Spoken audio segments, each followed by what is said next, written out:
Living in a royal palace may sound like a dream for many, but for the four Saudi princesses, it's turned into a nightmare. In 2014, the former wife of Saudi Arabia's King Abdullah staged a protest outside the Saudi embassy in London. She called for the release of her four adult daughters, who, by their father's orders, had been imprisoned. The sisters' situation in Saudi Arabia was dire. They were starved, humiliated, and sedated. What fate awaited the four Saudi princesses? What happened to them? 10 years later, the full truth has finally been revealed. Watch the video until the end to uncover the horrifying details of this story. The story of the four Saudi princesses shook the world 10 years ago. Their father, King Abdullah bin Abdulaziz Al Saud, ruled Saudi Arabia for a decade and was worth an estimated $15 billion. He was an incredibly powerful and wealthy figure, known as a reformer. He was celebrated for granting women more rights and freedoms in Saudi Arabia. For example, he allowed women to join the Consultative Council, gave them access to higher education, and expanded their ability to work in previously closed sectors. While some of the most visible changes came later, Abdullah's reforms laid the groundwork for transforming women's rights in Saudi Arabia. Yet, when it came to his own family, the image of a reformer vanished, replaced by one of a tyrant. The king kept his four adult daughters imprisoned in a private villa for over a decade. This was no golden cage, it was a real prison. The sisters were deprived of food and water and subjected to harsh treatment, including being force-fed heavy sedatives. What could have driven the king to such cruelty? Why would a man known for championing women's rights punish his own daughters so severely? To understand this, we must first delve into the story of their mother, a woman who herself once dared to challenge the authority of the royal court. The mother of the four princesses, Alanaud Al-Fayez, was born in 1957 into a prominent family in Jordan. She was the daughter of one of the sheikhs of the Al-Fayez clan from Bani Sakr, a well-known and influential tribe. When Alanaud was just 15 years old, her parents arranged for her to marry King Abdullah of Saudi Arabia, who was around 50 years old at the time. It was, without a doubt, an arranged marriage with no room for love or personal choice. Alanaud had never even seen her husband before the day of their wedding. How could she love a man old enough to be her grandfather? This story reflects the grim reality for many young girls in the Arab world, where family alliances and tribal politics often take precedence over the well-being and agency of the bride. It is a tragic and deeply unjust practice, forcing teenage girls to marry elderly men in the name of tradition or social agreements. At the time of their marriage, King Abdullah already had multiple wives and a growing family. He had around 30 wives and fathered 36 children throughout his life. Each wife and their children were often confined to separate palaces or villas, rarely interacting with one another. Despite his public image as a reformer, within the royal household, Abdullah maintained the deeply patriarchal structure that governed Saudi Arabia's royal family. For Alanaud, her marriage was not just a union devoid of love, but the beginning of a life of isolation and hardship. After her wedding, Alanaud resigned herself to her fate. She lived surrounded by unimaginable wealth in a vast and opulent palace, yet her heart remained unfulfilled. Over the years she gave birth to four daughters: Princess Jawahar, Princess Hala, Princess Maha and Princess Sahar. These girls became the light of her life, her sole source of joy in a world where she felt increasingly trapped. Despite the luxurious surroundings, Alanaud was never truly happy. Her husband, King Abdullah, had a despotic nature, ruling over his household with the same authority he wielded as a monarch. It was nearly impossible for her to love him, especially given the circumstances of their marriage and the vast differences in their ages and personalities. The turning point in their relationship came when the king realized that Alanaud could only bear him daughters and not a single son. Like many Eastern monarchs of his time, King Abdullah placed immense value on male heirs. Despite already having several sons from his other wives, to him, sons represented power, legacy and continuity, while daughters were considered less desirable regardless of their accomplishments. This failure to provide him with additional male heirs enraged the king. Alanaud fell out of favor, and Abdullah turned his attention to his numerous other wives and mistresses. Their relationship deteriorated further, and he eventually stopped living with her altogether. It is possible that Abdullah divorced her after the birth of their fourth daughter. However, Alanaud may not have even been aware of the divorce at the time. In Saudi Arabia during that period, a man could legally divorce his wife without informing her, leaving the woman in a state of uncertainty and powerlessness. Alanaud's life was a paradox. While she lived in a palace filled with riches, she faced emotional neglect and the harsh reality of being discarded by a husband who saw her as nothing more than a vessel for producing sons. Her daughters became her only solace in a life that offered everything material but little love or respect. When Princesses Jawahar, Hala, Maha and Sahar were young, they enjoyed all the privileges of royal life and basked in unimaginable luxury. Their upbringing was nothing short of a fairy tale. They received an excellent education, traveled the world, stayed in 5-star hotels, vacationed at exclusive resorts, and dressed in the finest designer clothes. Their days were filled with comfort, and their lives seemed like a dream to outsiders. However, in Saudi Arabia, the reality for women, even those born into royalty, has always been marked by dependence on their male guardians. Under the country's guardianship laws, women required permission from a male guardian, be it a father, brother, husband, or even a son, for almost every aspect of their lives. They could only study, work, travel abroad, open a bank account, or access medical care with their guardian's approval. For the princesses, their father, King Abdullah, acted as their guardian. Despite his strictness in other areas, he granted them significant freedom during their childhood, and spared no expense in ensuring they lived a life of abundance. Given his immense wealth valued in the billions, this generosity was hardly surprising. The sisters never had to worry about earning a living or planning their financial future. Everything was provided for them. However, this life of privilege came with an invisible price. Complete dependency on their father meant they had to adhere to his rules and decisions without question. The king's word was absolute, and the princesses were expected to obey him in all matters. They had no control over their lives, no matter how privileged they seemed to outsiders. In 2003, Alanaud Al-Fayez, no longer able to endure life in a gilded cage with a husband she did not love, made the bold decision to flee the country. With the help of a women's rights organization, she boarded a flight to London, leaving behind the palace and her life in Saudi Arabia for good. Settling in the UK, she found solace in her newfound freedom, and hoped that one day her daughters could join her. Leaving her 4 daughters was one of Alanaud's hardest decisions. By that time, however, the sisters were fully grown and independent women who no longer required the constant care of their mother. Alanaud believed that, as daughters of the king, they were safe and protected. After all, their father had always been generous to them, granting them freedoms and privileges. She could not have imagined what was to come. When King Abdullah learned of her escape, his reaction was swift and furious. Despite having long since abandoned their marriage and focused on his other wives and mistresses, he still considered Alanaud his property. The very idea that she had taken control of her own life, making such a drastic decision without his permission, was a direct affront to his authority. His ego was wounded, and his anger was uncontrollable. But Abdullah knew where to strike to hurt her most. He was fully aware of how much Alanaud loved her daughters. In his rage, he vowed to punish her by targeting them. They will die slowly and painfully, he reportedly declared, showing the extent of his wrath. Immediately after her departure, the king revoked the sisters' passports, stripping them of the ability to travel or seek refuge elsewhere. He ordered them under strict house arrest, confined to a private villa. What had once been their home now became their prison. This was no idle punishment. It was the beginning of a nightmare that would last for over a decade. King Abdullah had another, deeper reason for placing his 4 daughters under house arrest and isolating them from the outside world. As they grew older, the princesses began asking uncomfortable questions about the state of affairs in Saudi Arabia. Highly educated, intelligent, and compassionate, they could not remain silent about the injustices they observed. They advocated for human rights, justice, and equality, taboo topics in a monarchy where dissent was crushed swiftly and mercilessly. One of the most outspoken sisters was Princess Hala. While working as an intern at a hospital in Riyadh, she made a shocking discovery in the psychiatric ward.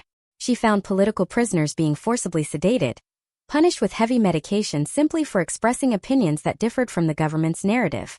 Horrified, Princess Hala spoke out, calling on the authorities to address this gross injustice. She raised her voice to defend those who had none, determined to bring attention to the inhumane treatment she had witnessed. Her actions, however, did not sit well with the king. For Abdullah, any criticism of the government, even from his own daughter, was intolerable. His response was swift and brutal. He ordered Princess Hala to be arrested and sent to a women's prison in the desert. Her confinement served as a chilling warning to her sisters, who also began to face consequences for their growing dissent. The other sisters, Princesses Jawahar, Maha and Sahar, were equally vocal about the issues plaguing Saudi society. They questioned their father about the rampant poverty in a country so rich in oil, asking why so many citizens struggled to make ends meet, while the royal family enjoyed unimaginable luxury. No matter how valid their criticisms were, they were met with denial and anger. As punishment for their rebellious behavior, all 4 sisters, Princesses Jawahar, Hala, Maha and Sahar were placed under house arrest in a royal villa. Initially, their situation, though restrictive, was not unbearable. They were allowed limited outings under strict supervision and had access to the internet, enabling them to maintain contact with the outside world and their mother, Alanaud. However, as the sisters continued to resist their confinement and share details about their treatment with the world, their conditions began to deteriorate. The king, furious over their defiance, imposed harsher and harsher restrictions. They were deprived of food and water for extended periods, denied medical care, and forcibly sedated with heavy medications to subdue their spirits and voices. Sometimes they were physically abused and insulted by their half-brothers. By 2005, Alanaud grew increasingly alarmed about her daughter's well-being. She feared for their lives, knowing how far the king would go to silence them. Refusing to remain passive, despite being thousands of miles away in London, she took her fight to the global stage. In 2014, Alanaud began pleading with the international community for help. She staged protests outside the Saudi Arabian embassy in London, holding signs and demanding her daughter's release. She penned a heartfelt letter to then U.S. President Barack Obama, urging him to use his influence to pressure the Saudi government. Additionally, she gave interviews to various media outlets, shedding light on the plight of her daughters and the injustices they faced. But what did Alanaud manage to accomplish? Was she able to help her daughters? Unfortunately, the answer is a painful reminder of the world's indifference. While the West expressed outrage over the princess's unjust treatment and sympathized with the plight of women in Saudi Arabia, their response was, as always, steeped in hypocrisy. Despite vocal condemnations, no real action was taken to help the sisters. Corporations continued to buy Saudi oil, maintain lucrative business partnerships, and prop up the very regime responsible for such repression. When Saudi officials were confronted about the situation, their response was chillingly indifferent. "This is a private matter," they declared, dismissing the sisters' suffering as if it were of no concern to the outside world. With that, the doors to any meaningful intervention were firmly shut. For the next decade, a veil of secrecy surrounded the fate of the king's daughters. All information about them was tightly controlled, and no one could determine what had become of them. Speculation and whispers circulated, but no concrete details emerged. It seemed as though the sisters had been erased from the public eye, their existence confined to the shadows of the palace walls. It wasn't until recently that the truth finally came to light. After years of silence, the horrifying reality of what happened to Princesses Jawahar, Hala, Maha and Sahar was revealed. In 2024, Dr. Dwight Burdick, who had worked for many years with the Saudi royal family and treated the four princesses, finally revealed the full truth in an interview with The New Yorker. His story shed light on the harrowing conditions endured by the princesses during their years of captivity. Dr. Burdick had arrived in Saudi Arabia from Texas in the mid-1990s with his wife. Bored with the routine of his job at a Texas hospital and enticed by the promise of a substantial salary, he sought a new adventure in the Middle East. He became a physician for the Saudi royal family, a position that offered prestige and financial rewards. For years, Burdick and his wife immersed themselves in Saudi culture, even converting to Islam, genuinely believing in the country's traditions and values. However, they remained oblivious to the darker truths hidden within the royal household. It wasn't until around 2008 that Burdick learned about the imprisoned princesses. He was summoned to Princess Hala's quarters with an unsettling request to sedate her forcibly. Shocked and appalled, Burdick refused to administer sedatives against a patient's will, as it violated his ethical principles as a doctor. Determined to understand the situation and help if he could, he requested permission to meet the sisters. What he found horrified him. Princesses Hala and Maha, in particular, were heavily dependent on alcohol and illicit substances, addictions that were the result of years of forced sedation and trauma. These substances were not just made available to them but were often imposed as a means of control. The sisters lived under constant surveillance, their every move monitored by cameras and listening devices. The oppressive environment had left them in a perpetual state of fear and anxiety. Dr. Burdick soon discovered that Hala and Maha had frequent outbursts, their frustration and despair boiling over into aggressive behavior. In these instances, palace staff would summon medical personnel to sedate the sisters.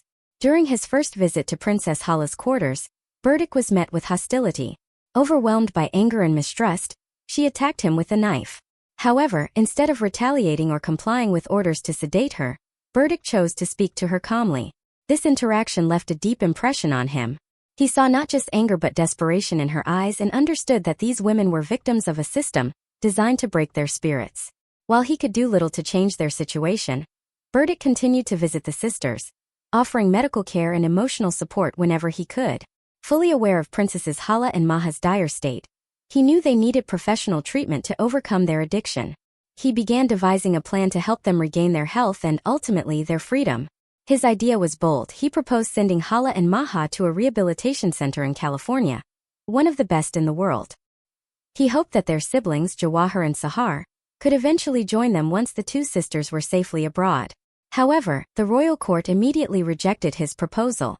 Officials curtly informed him that the sisters would never be allowed to leave Saudi Arabia, and warned him that continuing to press the issue would put his own safety at risk. The message was clear. Any attempt to help the sisters escape their confinement would not be tolerated. Realizing that he could not defy the powerful regime without endangering himself and his wife, Dr. Burdick abandoned his plan for their escape and resolved to help the princesses as best he could within the confines of their captivity. With his guidance and support, Princess Hala managed to overcome her dependency on alcohol and illicit substances. Her progress was remarkable, and for the first time in years, she began to dream of a life beyond the palace walls. Hala's hope for freedom grew stronger, and she believed that with her father's permission, she might finally achieve it. She might one day leave Saudi Arabia to start anew. Encouraged by her recovery, Dr. Burdick helped arrange a meeting between Hala and her father, King Abdullah. Over a formal dinner, Hala presented her case. She told the king about her recovery, renewed purpose, and desire to travel abroad. She asked for his permission to go to Italy, where she hoped to build a new life. King Abdullah listened to her carefully, but his response was as calculated as it was dismissive. He told Hala that her request would only be considered under one condition. She must first marry a Saudi Muslim man of his choosing. Only after fulfilling this requirement, he said, would he entertain the idea of granting her permission to leave the country. Hala was devastated. She knew this was not a genuine offer but a way to keep her under his control. Marriage to a man chosen by her father would only tighten the chains of her captivity. Without hesitation, she refused his condition, reaffirming her desire for independence. After their mother, Alanaud Alaz, raised global awareness about her daughter's plight in 2014, the situation for the four princesses took a dramatic turn. In retaliation for the unwanted attention, their captors began treating them even more cruelly. The sisters were sometimes deprived of food, and had their water supply cut off for extended periods as a form of punishment. Unable to stand by and watch them suffer, Dr. Dwight Burdick, who still had access to the royal compound, took it upon himself to help. Since he wasn't thoroughly searched, he secretly collected leftovers from the king's table and smuggled them to the sisters. The scraps of food became vital for their survival during the harshest periods of their captivity. To ensure they could no longer reach out for help, the women were stripped of all means of communication. Their phones, internet access, and any form of outside contact were taken away. Isolated and silent, they were left entirely at their father's and his guards' mercy. Realizing the worsening situation, Dr. Burdick and his wife concluded they could no longer help the sisters. The oppressive environment and threats to their safety left them with no choice but to leave Saudi Arabia and return to the United States. Before their departure, they arranged one final visit with Princess Maha. The sight of her shocked them to their core. Her hair had nearly fallen out, her body was swollen from malnutrition or medications, and her mental state was deeply disturbed. The vibrant young woman they once knew had been reduced to a shadow of herself.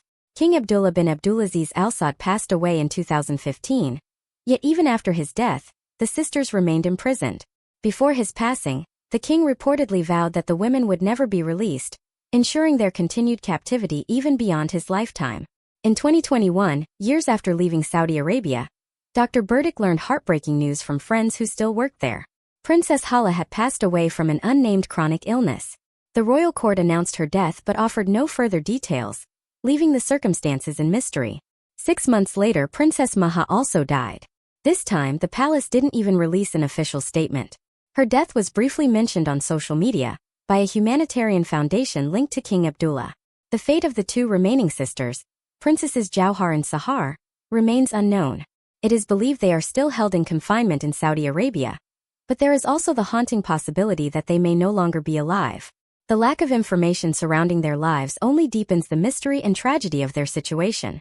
Their mother, Alanaud Alaz, lives in London, hoping she might see at least one of her daughters again.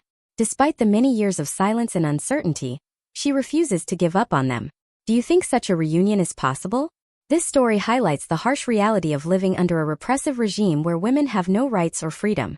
Even princesses, the daughters of a king, are silenced and stripped of their voices. What chance then do ordinary women have? If this story moves you, please share your thoughts in the comments, like this video, and subscribe to the channel for more. Thank you for watching.